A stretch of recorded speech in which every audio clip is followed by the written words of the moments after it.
We are live. Welcome to the iOS Lead Essentials podcast, the place to start your journey towards a remarkable iOS dev career. I'm Mike. And I'm Caio. And in this edition of the iOS Lead Essentials podcast, we're going to talk about a very interesting topic. Time and speed and resourcefulness in the workplace. Right, so resources in general, managing resources as a software developer. Exactly. So we have, again, some questions from the community. Well, many questions we receive, they kind of touch the topic of resources, but they're not specifically asking us like, how can I manage time? Or how can I manage resources in general, like staff or skills in the team? They are more, I don't know, they don't go direct to the issue. So we get questions like, I want to test, but I don't have time. Yeah. I have to deliver fast at my job. We don't have time for tests. It's nice to have, so it's not a priority. Speed is the priority. Yes. And this is a fairly complex subject. And unfortunately, I don't think, like from what I observe, I don't think developers and companies take that seriously. We usually hear about demands, let's be faster. Let's do things, basically faster, right? It's never enough. It's never enough. But I mean, we never hear, okay, how are we going to do that? Okay, let's sit for a second here. Understand what does that mean, and if feasible, right? Like, how are we going to achieve that?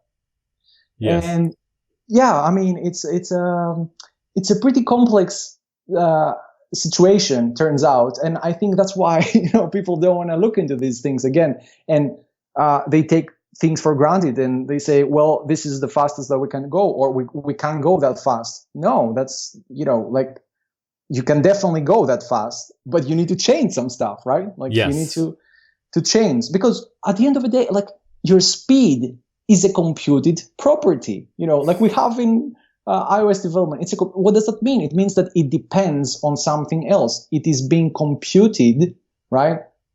By making things work together in another manner. For example, I mean, so if we assume that speed is a resource, right? Like you need to understand, how do you allocate this resource?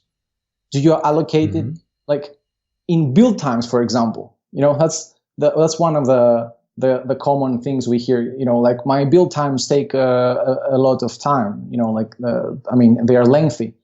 Well, if that's true, then how can you go fast? Like you can't, because you spend all this time in the build times or the test times, right? Waiting. So spend all this time waiting. Exactly. So you need to mitigate that first if you want to go faster, right? Yes. But the question is never, okay, how can I fix my build times? How can I make them, more fast? Or how can I fix test times? No, right? Because now we went at this level, at the level of the build times, and this has its own rules there, right? That you need to mitigate. But it's not just the build times or the test times. It's just like a gazillion other resources, basically, that you're managing, right? In your team. And they affect each other, right? A resource that you don't manage well is going to steal from other resources. 100%. So if you go fast, you might be stealing from the quality resource, right? From the quality of the product and the quality of the office as well, of the work of your team, of the collaboration of the team. Because if you want to go fast, maybe going alone is not the way to go fast. Because if you can work in collaboration with more people, you should deliver faster. But what we see in the office is that adding more people to teams actually decrease the velocity, right? Decrease the output. Exactly. Makes things harder.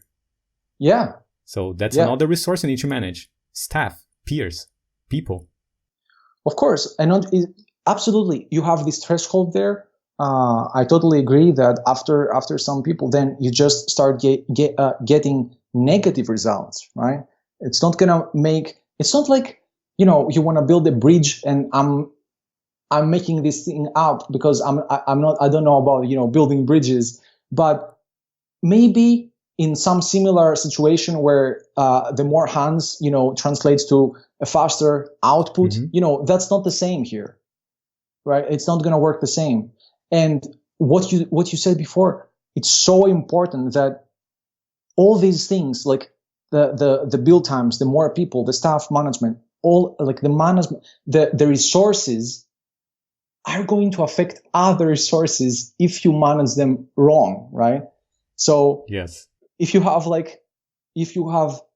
for example, if you exceed this staff limit threshold thing, you know, and you add more people in your team with the premise of more people equals faster release times or something like that, then I mean, I don't see how you're not going to affect, you know, the team morale and the happiness. And if you don't have a happy team, then that's going to affect something else. And, you know, it's like a domino effect, right?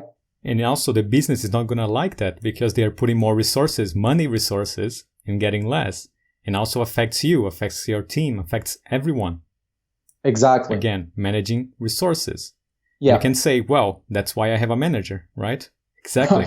A manager manages resources. But if you come to me and you ask me, I want to improve my code, but we have very short deadlines, it means that your manager is not doing their job. Yeah. Managing the resources to give you the time, right? To give you the resource for you to do a great job. Yeah. Now, if they are not doing their job, you have a responsibility with yourself, with your career, with your future, with your peers to win the resources, right? To be resourceful. Find a way of buying these resources, negotiating these resources. Exactly. And I mean, basically, I don't see another way. You know, like you're either going to do that and you're going to grow as a professional, you're going to evolve, you're going to understand, you know, better what the business needs, right? Meaning you're going to be able to provide more value. You're going to understand what your peers need, meaning you're going to be able to provide more value. You're going to understand what the market needs, meaning again and again the same thing, you know, providing more value. That's the goal, right? But like you need to manage them correctly, right? There's no other way. And there are so many, you know, I mean, we say these things lightly right now, but there are so many resources you need to manage. There are technical resources, and then there are like just, you know, like the people you need to manage, and the business side, expectations, and I mean, it's just like, it's too much. It's not easy. Yes. Right. And speed is affected by most of those resources, right? Maybe to go faster, you need more people in your team. If you're working, let's say, alone or like in 2 people, but you have like a short deadline, you need more people, right? You can help the business find those resources, right? Screen those people to join the team. You can help with that. Exactly. Right? You can help them be resourceful as well. Yes. And then you create an asset, right? Like if you help them, and they understand, you know, and everyone is aligned, you know, the incentives are aligned, everyone is doing what they're doing for the same purposes, pretty much, then you're creating an asset. Opposed to, you know, the liability, where you just, you do things for your own purposes arbitrarily, and there's no like malice here. It's just like it happens that, you know, like things are not aligned, you know, like you don't believe in the same vision. That happens all the time. That's not bad, you know, it means there are going to be some consequences, right? I don't think you can expect, you know, to grow as fast as you could, you know, like if you believed in what the company was doing, the business or your peers, and, you know, like you were involved as much as they were. Instead, you know, you don't care, but that's fine. You know, it's just like, you're not going to grow probably as fast as you could have. Yes. Taking responsibility, right? And helping the business, helping your peers, helping the team succeed. Exactly. And if you become resourceful, if you can help them find those resources, you're going to become a leader, right? People are going to follow you. They're going to listen to you. Exactly. You have skin in the game. Exactly. Yes. You got skin in the game. And it's scary, right? Because if you make decisions and you fail, it's on you. Yes. But that's like it can't work another way, because that's what skin in the game means. Yes. You're gonna succeed only if everyone else succeeds. Thus, their success depends on you, right? I mean, it is required. It is required for you to gain your independence as a developer, as a manager, I don't know, as a lead, and people like that's how you develop trust. Yes. And if you develop trust and you're being consistent about that, that's good times, like that's something extremely valuable. Yes. So the next time you need time to improve your code or to write the tests, you're going to find it. They're going to give it to you, right? You're going to earn it. Yeah, exactly. Because can you develop in the speed of light?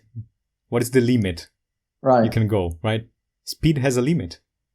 After you reach the limit, you need to look for other resources to improve the output of the team. Maybe it's getting more people in the team. Maybe it's getting more investment.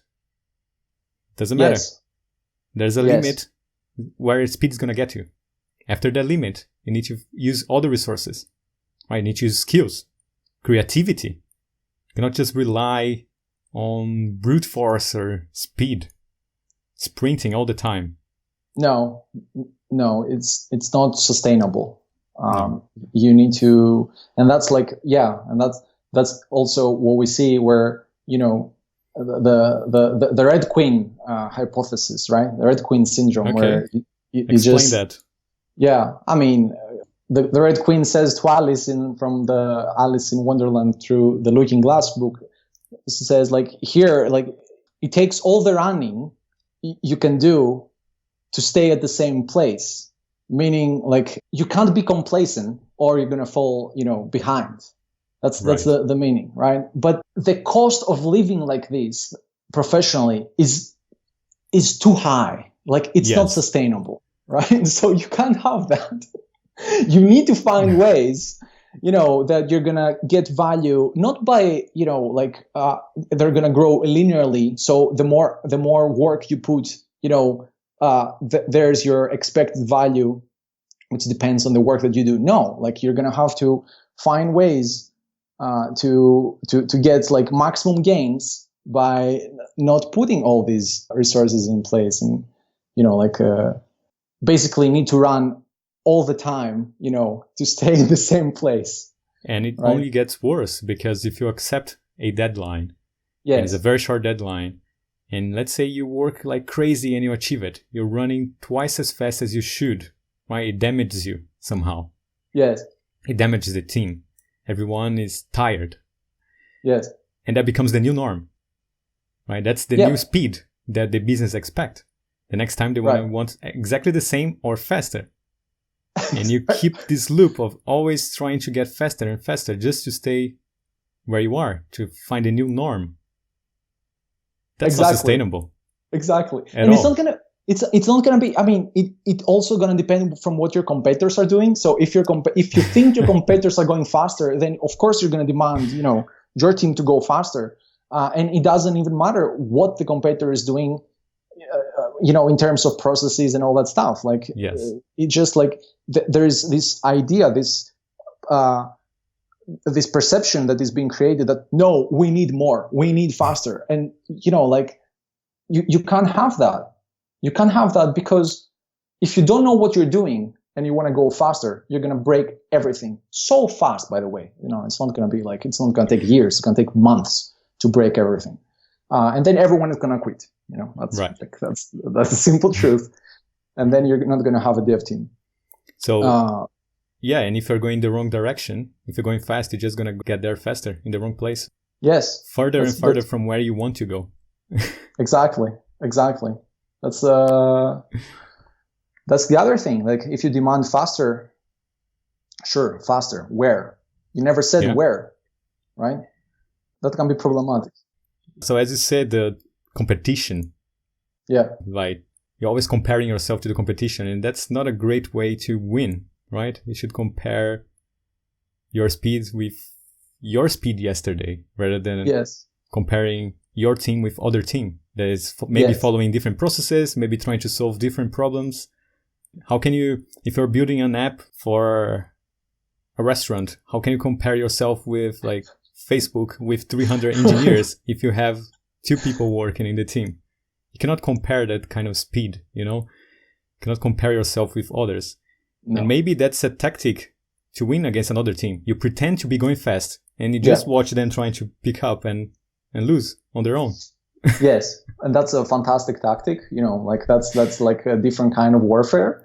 But, you know, at the end of the day, I think you're like in software, you're competing against yourself. There, as we explained in the previous podcast in episode 3, dependency injection, you know, there are some very specific things that you do and lead to happiness, and some specific things that you do and lead to sadness. You know, for sure. Like, you feel miserable, right? So I think that's the competition there. You know, it's with yourself too. If you are to follow these things, right? Follow these principles, but as a collective. And, you know, someone might say, how hard can it be? It's extremely hard. You know, It's extremely hard because there are so many factors, you know, that can influence, that can impact the collective, like the whole team. And it makes it very, very hard to perform. So, like we are basically fighting ourselves in order not to redo what we need to do, you know, and then I guess that's like, again, the Red Queen syndrome, where, you know, like maybe you work for 6 months, 12 months, and then, you know, like craft starts accumulating. You can't work anymore. You need to rewrite. Suddenly this idea of rewriting is fine, you know, like for the business or for the industry. I don't know. I think it's terrible, but, you know, that's what it is. You work for some companies, I guess. Yes. But everyone trying to simulate that without the same resources, without the same team, without the same challenge, they're going to lose. Exactly. You cannot win this race. Because you don't win a race based on your top speed. Only if you can maintain the top speed throughout the race. If you are the fastest and you can maintain that top speed all the way, you're going to win. But that's just unachievable. You cannot sprint all the way. No, it's impossible. Unless you can. But if you think you can and you can't, it's catastrophic. It's catastrophic. It's like the whole thing is gonna blow up. You probably can if you're very good and you are working on your own. But then you're limited by your own capabilities, by your own time, your own 24 hours a day that you can dedicate to it. If you're working in a team and you have like 3 people that can dedicate to that, even if they're lower than 1 person, 3 working smart can win. Yeah. That's very advanced, what you're describing, by the way. You know, like, unfortunately, not many companies think that if you find 3 good people and if you train them, you know, if you find 1 and if you train the other 2, perhaps you're going to have like better results in time. But hey, man, like it requires a vision, you know, it requires commitment. It requires a mindset of fighting adversity. And that's hard. Like you can't, you know, that's rare. That's why we're talking here about remarkable careers. And that's why, like, it's so, you know, like scarce to find remarkable careers in people, because these skills are extremely hard to make. Yes. Right? And it's risky. You need to take risk. Leap of faith every single day. Yes, that's it. You need to take leap of faith every single day. And by the way, the alternative now, you know, in a hot market dictates, why would you ever do that? Right? It's like everything's fine. Yes. You know? Yeah. I mean, there's nothing wrong with that. You know, again, like our disclaimer is, if you want this remarkable career, if you want to become a remarkable developer, then these things are for you. If you don't, that's fine. You know? Yes. Nothing wrong. So what can you do to go faster? what is the real solution to speed. Like I want to deliver an app twice as fast as I can do right now. Right. Well, maybe double the team. Yep. Yep. Terrible advice. Because and again, this thing is like doubling the team size. I mean, is gonna give you the impression in the very early stages of the project that things are fine, right? Because people cannot deliver. You have like a bunch of programmers, like sitting down and typing and all that stuff. Yes. And it creates this misconception that things are fine, right? But things are not fine. Things are most probably not fine, I would say. And why are they fine in the beginning? Right. Because no one gets in each other's way. Yes, everything's exactly. a empty canvas, right? You can do whatever you want. But then when the work starts overlapping, yes. right? Start changing code that I wrote, I start changing code you wrote, and etc. Now we need to change the same module at the same time. You just get in the way of each other. Adding new features. Oh no, we're going to break what I'm working. Oh, we have merge conflicts now. So there goes, like, this is an excellent example of continuous delivery and continuous integration, about the conflicts and about shipping all the time. So these are resources, right? Like for me, I'll speak for you as well. For us, these are resources, right? And these resources, continuous development, continuous integration, they can either become an asset or a liability. The asset is going to give you positive value in your operations, which eventually will translate in economic value for the business, right? Mm-hmm. And for like a very big smile for the customer, like happiness for the customer, basically, right? Positive customer satisfaction. So, but if that's not the case, then it's going to be a liability, right? And that means that it's going to make it much worse for the team to work with these things, right? And if they reach a certain level, of like terribleness, right? People are gonna just, and I'm joking, of course, with this word. People are just gonna not use them. Yes. Biggest example of all, testing, right? Automated testing. At some point, it becomes the bottleneck, and people don't want to use that anymore because it slows them down in such a level where basically they can't work. Yes. Right? And what happens there? Well, QA suffers, right? Because we can't anymore assess if this thing that we built runs as it's supposed to. They have to work double time testing, manually testing it, or writing more scripts, more black box testing. Exactly. And then the delivery suffers because everything is delayed. Yes. The product suffers. Yes. The customer suffers. The business suffers. And you suffer. And it's this endless spiral of just going down, It's a domino effect. Yes. Yes. This happens when your test takes an hour, 2 hours, 4 hours to run. So you run them overnight. Right?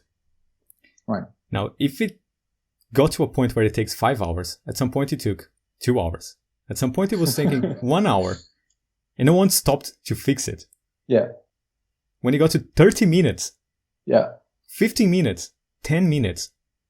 Like when it got to 5 minutes, that was the time you should have said, okay, that's unmaintainable. Yeah. Let's improve it. What can we do? The build is taking an hour? Unacceptable. What do you do during an hour while you're building a project for the first time? Clean build. Go for a coffee? Yeah. You cannot go fast like that. That's not how you go fast. You went fast in the beginning when you created a mess. But now, what are you going to do now? Now you're slow. And there's nothing you can do because they have these hard limits. It's hardware, right? Buy more hardware. More resources you're going to spend. Money, resource. Maybe it's going to give you a bit of improvement there. Red Queen. That's what I'm hearing. Red Queen. Buy more, buy more, buy more, buy more. Yeah. Run faster. Just stay in the same place. Exactly. It's... Work late. Work weekends. Yeah. Just stay in the same place. It's terrible. That's what it is. It's bad for everyone because it's like it's a race to the bottom. That's what it is. It is. Yeah. That's exactly what it is. So yeah, I mean, you can't work like that. You're going to have to find better ways. You're going to have to find, ways that they're going to give you an order, 2 orders of magnitude better results, and you're not going to have to allocate more time for that. You're going to have to allocate less time to do these things, right? Like write less code as you go, right? Not more code. Yes. Yeah, I mean, changes should affect less code as you go as well. Exactly. But now what I'm saying, it's directly opposite, to the idea of, let's say you had a 1 minute build time, and then you had like 2 minutes build time, right? And then as you added more and more code, you had like 5 minutes build time. And then you're thinking, okay, well, my project is complex. I'm going to add like a dependency here. I'm going to add a dependency there. Suddenly you're at 10 minutes of build time, right? So now this, like, I think we as developers have like this static idea of, build times, that it grows linearly, as more and more code pours in your project. You say, well, yeah, I mean, what is it going to go lower? No, no. I just added a bunch of dependencies. Like I just completed 3 features, it must be more, it must be lengthier, right? But that's the problem right there. Because, I mean, as we said, again, in previous podcasts, we are managing risk. That's what we do as developers. Yes. So how do you manage risk if you have more and more time to spend while you're building? And if you need more and more time, that's going to affect release times. It's going to affect estimates. It's going to affect team morale. It's going to affect a bunch of other things, right? Well, that's risk. That's problematic. Yes. There's absolutely no way to mitigate this. If you say, well, what can I do? 10 minutes. I can't do anything. That's what it is, right? And this is a resource that your manager cannot manage, right? Exactly. The only resource your manager can manage is time for you to do the work. Yes. But you have to go there and use the resources to solve those problems. Exactly. So what you're saying is basically they are not monitoring, right? Because that's what I understand. They're not monitoring the right metrics there, right? That's very important as well. Because if you're monitoring build times and you say, well, it grows a bit, or I don't know, we don't need this feature anymore, so we removed a bunch of code, so it went down slightly. Well, that's I don't think that's a good metric to base your whole operation on. Yes. You need a lot more to understand what's going on. How are these build times being computed, right? How are being affected? Because if you're using 10 dependencies, for example, 10 CocoaPods, your build times are probably going to be higher than if you're using none. So there's there's another metric there. How many dependencies you have, right? External dependencies, I mean. Yes. And you may think that, okay, so let's reduce the number of builds on the CI server, right? It's the quick solution. Or let's stop testing. Don't run the tests that often, or run the tests overnight. This is going to steal from other resources, because now you're going to have to allocate time for bug fixing. You're going to have to allocate time for QA. You're just delegating the responsibility to someone else. Maybe you're delegating the responsibility to the customer to find the bugs. Yes. And report back to you. And if that's part of your business strategy, maybe perhaps that's fine. But if it's not, right? If you do care about the stars on the App Store and the comments and the reviews, then it's probably not the best thing to do. Yes. And I know companies that don't care about that. Yeah. They don't care. Yeah. And they make a profit. I just don't like to work for those companies. Yeah. I don't think you can find any space in those companies to achieve a remarkable career. They just don't care. Yeah, it's a different kind of mentality because there is this short term. The goal is very short term, right? usually, and then you go to the next project, and you never have to maintain, or you don't have to look back, to the things that you created there. So it's just like it's it's not good, but you don't care because you don't have to maintain that, right? Like you don't have to go back there, but that's fine. I mean, again, is it working for the business? If it's working, yeah, that's it. Like it's not like everywhere the same, right? If it's working for the business and you're happy working there, that's absolutely fine. Exactly. Otherwise, something needs to change. Yes, exactly. So yeah, time is a resource, and you mostly have a time resource problem, not a speed problem. Yes. If you have time, you can do your job well. You're going to go well, and you're going to go fast, because the way to go fast is to go well. Yes. We keep kind of passing this idea forward that no, time to market is important. You need to be the first one. Well, the big companies out there. Yeah. Most of them are not the first one. Yeah. Okay. Facebook's not the first social media. Right. Social platform. Google is not the first search engine. Right. Yeah. You don't need to be the first. Sure. You want to be the first. And you might be the first. Yeah. But what about focusing on the goal rather than speed? Speed is important, but you can only get speed if you go well, if you manage the resources you have. Sure, if you have 600 mobile engineers in your company, maybe you can go a bit faster than if you have 2. Hopefully. But if you don't have 600 engineers, don't try to compete with a 600 engineer speed. Yes. It's a different mentality. Yes. It's like, it needs to be different. Absolutely. One small comment there about the speed also, and being first. Sure, you can be first. I don't think it matters that much being first, for like, let's say a year, and then it just disappear off the face of the markets. Yes. Because you just messed up everything, like because your product is not sustainable. Like if you are in for the long haul, you need to you need to see it as such, because otherwise what's good, like all this work, let's say for a year, it's going to go away because you're going to have to rewrite something. Yes. Right?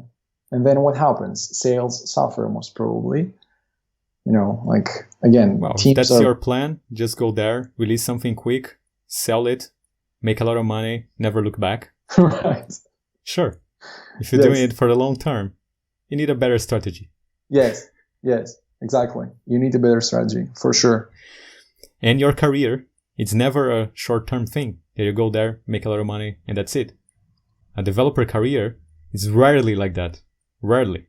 Yes. It's like winning the lottery, right? Yes. If that happens to you. And kudos. Congratulations if that happens to you. Otherwise, you're going for the long term. Creating a profitable, remarkable career. Working with remarkable people, delivering great products. That takes a complete different strategy than going there for the short term, make quick bucks, and never look back.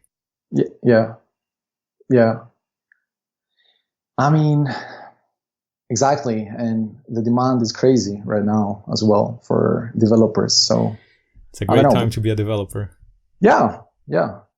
Exactly. I'm not saying what demand is going to slow down anytime soon. I don't know about that, but it's just like a factor you need to think about. That. Well, depends on the market, right? Yeah. Not every market is booming right now. That is true. I'm a little biased there, but yeah, exactly. There are so many markets, so many countries, and that is true. Yes. But I think that's another issue about resourcefulness that you mentioned in the beginning, that if you are serious about these things, like if you're operating in a market that perhaps doesn't have that much of a demand for iOS developers, or like it's suffering economically, I mean, you can't use that as an excuse, right? Like you're gonna have to step it up somehow, right? Either getting remote work, or perhaps moving to another market, or start your own business, like something like that, right? Exactly. I understand, because like, many people have families and they have like reasons not to leave their current market, and that's just another consideration you need to think about.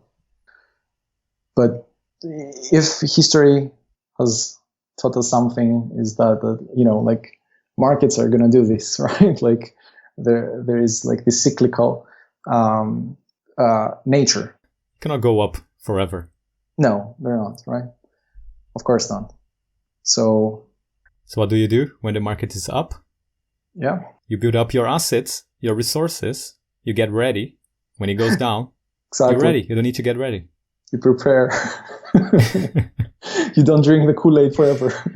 Yes, exactly. Yeah. You need to plant seeds. Yep. If you want to collect later on. Yeah, that's very counterintuitive. Again, like it's very, I think it reminds me of when teams start off and they're going to say, I'm going to use global mutable state everywhere, and it's easy now. It's fun now. It works now. It will work forever, right? But it doesn't work forever. It's going to create problems. So yeah, it ends at some points. But the goal is not like, I think we should not be thinking about, when it's going to start, when it's going to end, these types of things. I think, okay, like how can we be better every single day? How can we become better every single day? How can we improve? How we can grow? Because I think this is what, like this is usefulness. This is happiness, basically. Yes. If you're improving, that's it. If you care about the trends, then I don't know, it can be problematic. And you just ride the trends, right? Like, for example, like the other day we were talking in the previous podcast, like an MVVM developer. I'm going to become an MVVM iOS developer, because that's what the job listings say. I don't think that's going to take you very far. You need to have like a more foundational knowledge of, design patterns and UI design patterns and architecture, instead of just saying, okay, MVVM, that's who I am. And be identified by this acronym. Yeah, you can get far with MVVM, but you're going to reach a cap. If you want to pass the cap, you're going to have to dedicate more time, study, and learn new skills. Yeah, exactly. If you're in the beginning of your career, getting to that cap is a goal, right? It's like, oh, I'm progressing. I can get like good jobs, good job opportunities, good salaries. But then you're going to reach the cap, And in your career, in your life, you're going to want more things. You're going to want to have a family, right? You're going to want to buy a house, a car. You want to travel. You want to have fun. Yeah. You're going to need resources. Again, managing resources. If you don't become resourceful, you're going to have resources problem. It starts at work. You don't have time. Then it translates to your life. You don't have time in your life. Yeah. To do the things you like. You don't have money to do the things you like. You don't have contacts to help you. You don't have the skills to progress. All of those things are resources that you can build. So you don't rely on anyone giving you resources. You are resourceful. You can find the ways. You are creative. You have skills, contacts, money, time. That's what you should look for.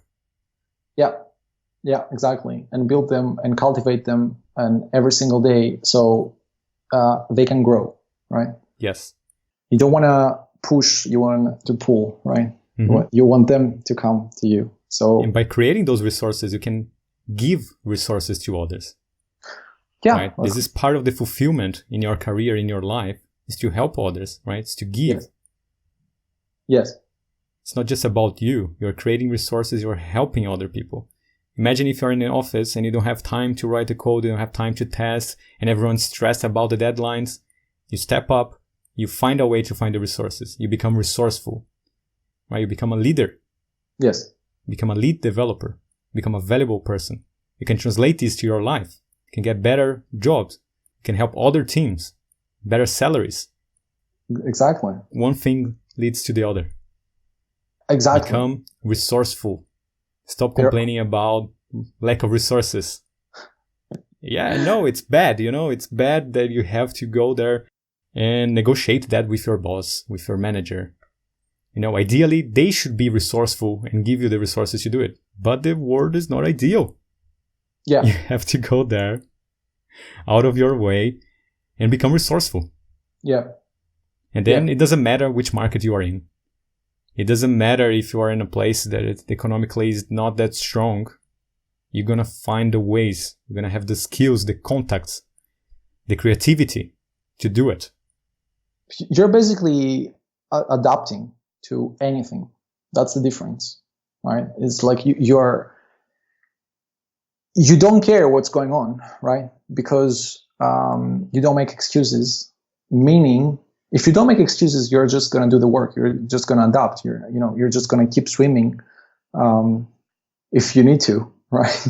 Yes. You're going to say like, okay, like this is bad. This is whatever. Like you're just going to do it, and that's exactly. I mean, like some managers are not going to do that. What you said, like they're not going to hand you over stuff. You're going to have to earn it, right?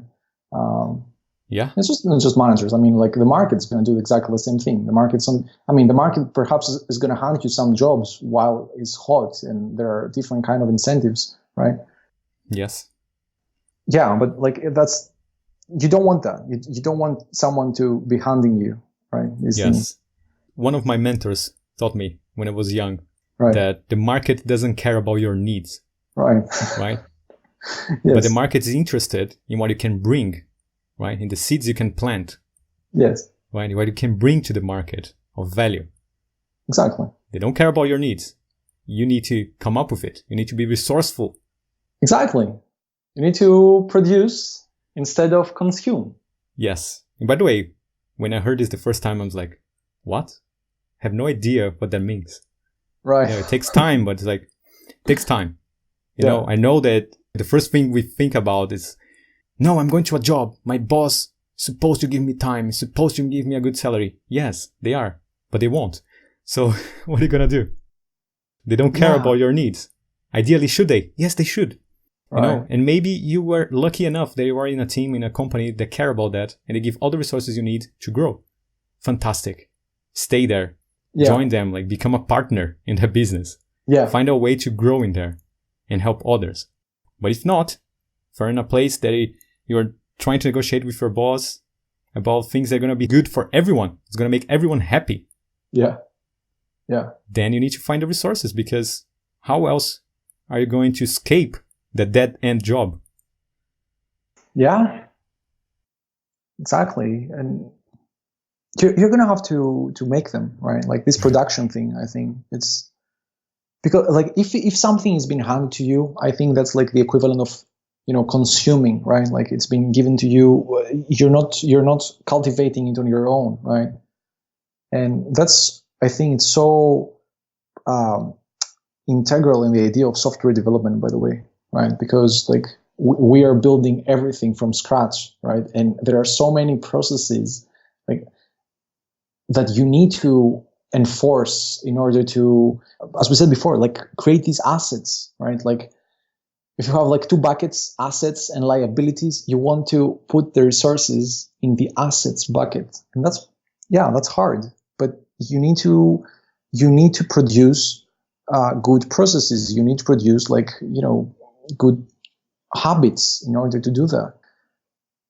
If you've been handed time, right? And say, well, it's fine. Let's say your manager says it's fine, don't worry about it. We have all the time in the world, Yes. I mean, you're just going to consume the time. You're not going to care. Like, you're not going to have to find yourself, you're never going to train, let's say, to put a clock and say, okay, I have like 30 minutes to build this feature or to test this thing, right? So, I mean, that's how you need to train. You need to train smart, right? Like you need to push yourself if you want to be able to deliver at work, right? Yes. So you need these things, right? But it's hard to do. And again, it's not just like on the software. It's also about people. About like it has to do about psychology, right? Like imagine if they keep doing a mistake that they shouldn't be doing, right? And you just yell at them, right? I mean, that's probably going to lead to bad situations if it keeps happening all the time, right? So like that's another part, right? Psychology. Another thing that can be liability, right? 100%. Like empathy, I think that's like the first thing in a software team, like empathy. Like everything starts from empathy. We're dealing with humans, right? Yes, exactly. So if you want to earn the time to do things correctly, or earn the time to do a great job so you can progress faster in your career, how do you do it? You start with empathy. Yes. Right? Understand your boss, like understand the company, understand that they're trying to go fast because they look at the competitor going fast and they want to compete. Or they look at the financials every month and they just see money burning. And they cannot handle the psychology of that. Yes. If you understand it, you can at least put yourself on their shoes. Yes. And help them understand that by doing the things a little bit slower, doing a proper job, you're going to help them make more money in the long run. Exactly. That starts with empathy. And that's going to build trust. Yes. And with trust, you're going to earn all the resources you need. On all levels, right? On all tiers that you're interacting with, like the tech, the product, the management, the business. Like you're going to understand why it's important to deliver when you're supposed to deliver. Like how does it affect the strategy, the business strategy, and all that stuff. Like it's gonna be an eye opener. So, but again, like all these things that we're talking about have nothing to do about software development. Like about programming. That's why it's so important to understand that. Like if you're a professional and you want a remarkable career, right? If a professional coder that wants a remarkable career, like you stop being just a programmer, an iOS developer, because like you're going to have to learn all these things, like from all these different backgrounds. Like why would you have, psychology, for example, when you're learning Swift? Why would you have to learn that? Someone might ask. Well, because the point is not to write Swift. The point is to be in a team and create a product that is going to generate enough revenue for the business, for you, first of all, to get paid as well, right? And someone else, like a customer, to buy, right? I mean, imagine how crazy this idea is. Yeah. Like how complex the system is. But all we think about is writing Swift code, or I don't know, like. I think it's a difference of being solely a programmer, like a type code, or being a professional programmer, right? Because the psychology, the finance, the product is part of being a professional. Yeah. This collection of the skills you have, the technical skills you have, plus the soft social skills you have around it, to operate within a business, to operate within a team of people, to collaborate. It's part of being a professional, regardless if you are a professional developer, a professional product owner, a professional Scrum Master, a professional whatever. It's all about being a professional, working with people, delivering products for other people to use. It's all about people. Yeah. And I had to learn the hard way how to deal with people. When I passed that, then my career just launched. Right. Again, that's where it starts, people. That's where the first thing you're gonna interact with people, like we're not at this level where machines dictate everything, especially like in software. No, like, I mean, so yeah. And again, it's hard, it's hard. Like you need to understand, like you need to build the foundation. That's why I'm very pro of the idea of risk management, because of like if you see it from, the spectrum of risk management, this whole operation, I think you just have a single goal every single time, which is how can we, for any situation, maybe we're in a meeting, maybe it's like a one-on-one thing, maybe it's like just a pull request review, we're actually coding, it doesn't, a negotiation, like it doesn't matter. How can we maximize the probability of getting maximum returns and at the same time minimize the probability of not getting the maximum returns, basically, so you have this risk reward paradigm going on. That's it. Like, and again, when you're writing code, you just type a line of code. Do you know if this is going to be an asset or a liability? that's a serious question you need to pose to yourself. Yes. Otherwise, why do you do it? Right? Like, did you do it just because to write the feature? Well, sure, you're going to write the feature, right? Well Yes. done. Let's say you did it. But then there's going to be a next feature. What good has, being able to commit once and deliver something once if you can't deliver something again in the future? Like, I don't see the point to that. Except, like, unless that's the goal, deliver once, as we said, with a pet project or something like that, that's fine. Right? But if you need to deliver again and again and again and again, then you must think about your actions, and categorize them. Are they going to be, like, what kind of risk do they carry? Right. What kind of risk do you assume about these things? Is it an asset or a liability? Right. So it's about sustainability. Yes. Of course. There is, let's say, 1,000 ways of solving any problem in programming, right? There are 1,000 languages, 1,000 paradigms, 1,000 patterns to solve problems. Some of them are going to help you create assets. Some of them are going to help you create liabilities. If you have the skills, you should be aiming for creating assets all the time. Yes, but they're both going to solve the problem right now, right? That's very important. Exactly. Right now, they solve the problem. Yes. But they either going to put money in your pocket, or they're going to take money from your pocket, right? Yeah. Asset, liability. Yeah. An asset is going to keep delivering, keep helping you deliver more features. Liability is going to make you go slower and slower and slower and slower. Yes. The trickery here is to understand, like, this delay effect that goes on, right? Like the asynchronous nature of code. Like, if something is going to come back and bite you, it's going to happen in the future, right? So you need to How long in the future? I mean, not That's that the long, question. probably, right? Yeah. But I would say overall, not that long, right? It's not going to be, I mean, if you're just putting code in the code base all the time, right? And you're doing, like, you're using practices that basically are not going to be, are not going to give you optimal results as far as sustainability goes, right? Well, what do you think is going to happen, right? It's going to accumulate. That's like the infamous tech debt also paradigm. And then you're going to need a bailout, right? For all this debt. I mean, yeah, like, I don't know. It's we need to be mindful, like we need to think these things. Yes. Otherwise, we're just writing code, and that's not the goal. Yeah. The goal is to create products, Because we have the option to blame the business.